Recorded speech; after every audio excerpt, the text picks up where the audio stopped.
Self को हमने कई तरह से देखने की कोशिश की है और हम ये दो तीन चीज़ें जानते हैं कि वो एक प्रोजेक्शन होता है, ठीक है ना। इसलिए हम उसको अन्य चीज़ों से कंफ्यूज नहीं करेंगे, सोल से या तमाम तरह की चीज़ों से।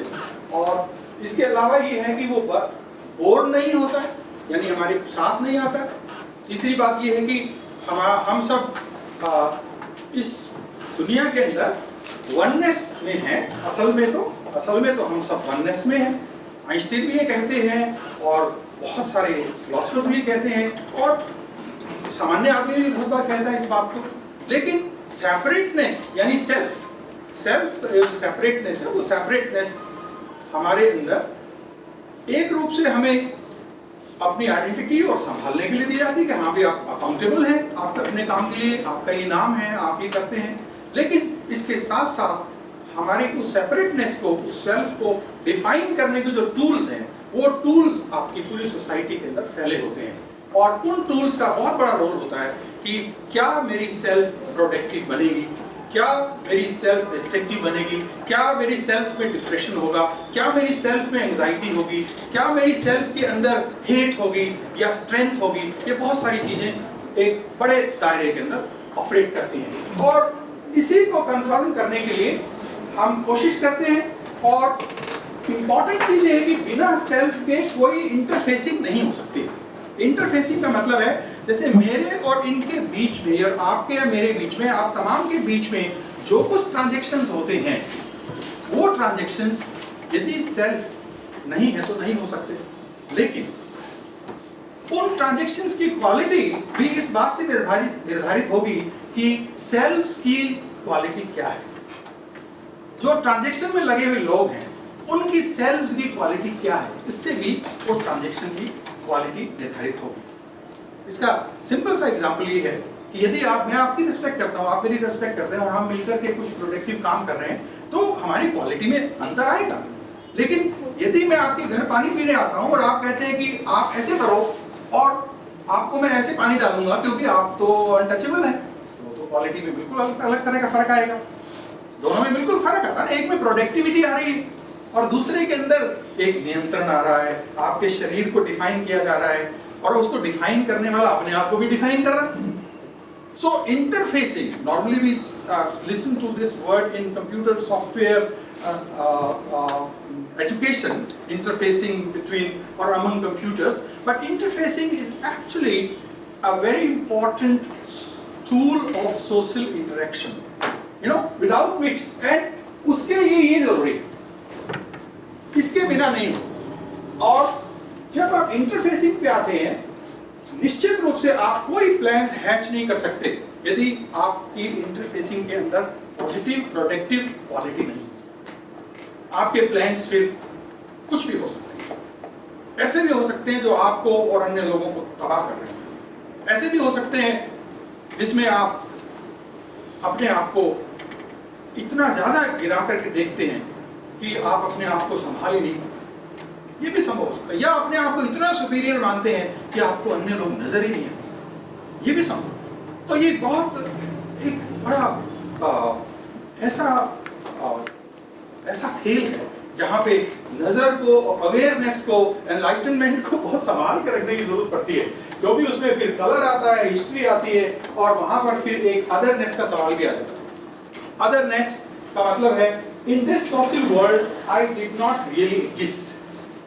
यदि ये भाव हमारे अंदर आ जाता है इंटरफेसिंग में कि भाई मेरी तो यहाँ कोई औकात नहीं है, मुझे कोई सुनता नहीं है, मेरी कोई बात मानता नहीं, मैं तो सारा दिन अन्य लोगों का ही एक तरह से बस वो फॉलो करता रहता हूँ, तो फिर आपके अंदर एक भाव पैदा होगा। जो सेल्फ आपकी होगी वो अदरनेस का आएगा। अब ये जो अदरनेस है वो आपको बार बार कहेगी यार आप तो एग्जिस्ट ही नहीं करते, यू डोंट एग्जिस्ट। अब ये तो बहुत बड़ा सवाल है हमारे यहाँ प्रोडक्टिव लाइफ के अंदर।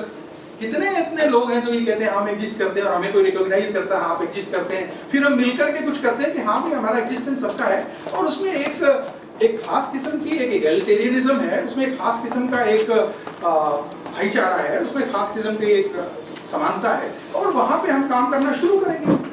लेकिन ऐसा यदि नहीं होता तो फिर आप अंततः यही निर्णय लेते हैं कि मैं अदर हूं, मैं वो नहीं हूं। जिस दिन ये घटना हो जाती है कि मैं वो नहीं हूं जो आप है, शायद किसी भी समाज और किसी भी राष्ट्र के लिए इस सबसे भयानक डिस्ट्रक्टिव घटना है, जो उसके नागरिक को अन्य नागरिक के साथ में ये भाव दे देती है। भिन्न का भाव नहीं है, it's not difference, it is otherness. Otherness is different from difference. All will be different. There will not be monolithic or homogeneity. People have to be very different. All plants, all birds, all insects have to be different. But there should not be otherness. ऐसा ना हो कि कोई शेर के सामने एक चूहा ये कहे कि यार मेरी तो औकात क्या तुम्हारे सामने से। ये अदरनेस है, भिन्नता है लेकिन अदरनेस है। तो this is very important and यहाँ से बहुत सारी चीजें तय होती है हमारे मनोवैज्ञानिक जीवन के बारे में। और इसमें आगे चलते हुए मैं ये कहना चाहता हूँ कि ऑफ कोर्स एनोमली का सवाल आता है कि मैं एनोमलस हूँ, है ना। आप उस ग्रुप में काम करते हैं, किसी ऑर्गेनाइजेशन में काम करते हैं, किसी कॉलेज में हैं, किसी कॉर्पोरेट हाउस में हैं, किसी और ऑफिस में हैं या अपना निजी व्यवसाय करते हैं। तो यदि वहाँ ग्रुप फंक्शनिंग के अंदर किसी को भी ऐसा लगता है कि नहीं मैं इनके साथ फिट ही नहीं बैठता, तो ये चीज़, इस चीज़ को हमें डेफिनेटली हैंडल करना पड़ता है, क्योंकि ये जो भाव वहाँ पैदा हो रहा है, इस भाव के साथ साथ इसका मतलब वहाँ पर कहीं ना कहीं चीज़ें कुछ गड़बड़ है। और वो इस लेवल तक है कि कुछ लोगों के अंदर ये लगने लगा है कि उनकी टैलेंट को रिकॉग्निशन नहीं है। अब टैलेंट को जरूरी नहीं है कि हाथी की टैलेंट और बंदर की टैलेंट एक जैसी हो, कोई जरूरी नहीं है। आप अब हाथी से ये टेस्ट लेंगे कि चलो चल के दिखाओ, क्या 3 मिनट में तुम पेड़ पे चढ़ सकते हो? हाथी से पूछेंगे तो हाथी तो नहीं चढ़ पाएगा। और बंदर से कहेंगे कि हाँ आप 3 मिनट में पेड़ पर चढ़ सकते हो, चढ़ सकता हूँ, चढ़ के दिखा देगा। 100 में से 100, हाथी को 100 में से 0। अभी सवाल क्या हुआ? सवाल ये हुआ इसका मतलब कि हमें हजारों तरह की टैलेंट्स को पहचानना पड़ेगा।